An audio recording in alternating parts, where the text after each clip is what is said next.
A book that seeks to explain the tastes of billions of people and the success or failure of millions of products is going to make some assumptions that, while defensible in the aggregate, fail to account for some exceptions.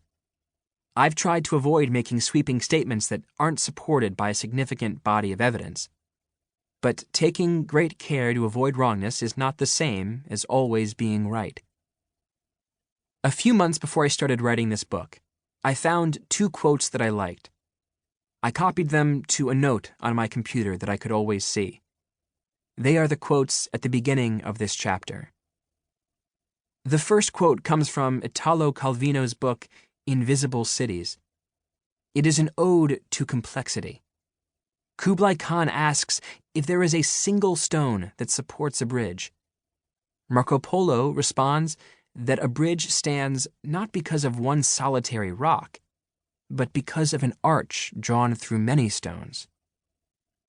The nonfiction genre has, in the last few decades, seen a bonanza of small books about life that are subject to a common criticism. They oversimplify the shape of the human mind, which, like Polo's bridge, is not explained by one stone or another, but by the interaction of an uncountable number of supportive elements. This book, too, is asking some unwieldy questions. Why do some ideas and products become popular?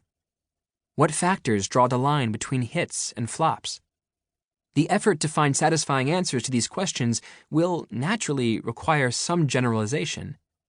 But throughout the process, I've tried to remember that people's tastes are not ruled by a single concept or biological law.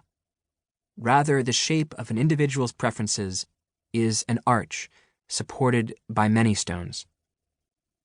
That Calvino quote alone would be a good argument against a book like this, which seeks grand theories for how the world works. But that's where the second quote comes in.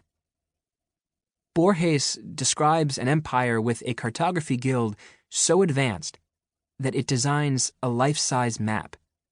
Yet the people reject this achievement of exactitude, and the map's tatters ultimately serve to clothe beggars in the desert.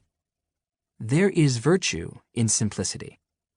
A paper map that is the exact size of the empire it describes is useless, because a map is only of service if it is small enough for somebody to hold and read it. The world is complex, but all meaning comes from wise simplification. One of the themes of this book is that audiences are hungry for meaning, and their preferences are guided by an interplay between the complex and the simple, the stimulation of new things, and a deep comfort with the familiar. Rather than find shortcuts that oversimplify the reasons why some cultural products succeed, my goal is to tell a complex story in a simple way.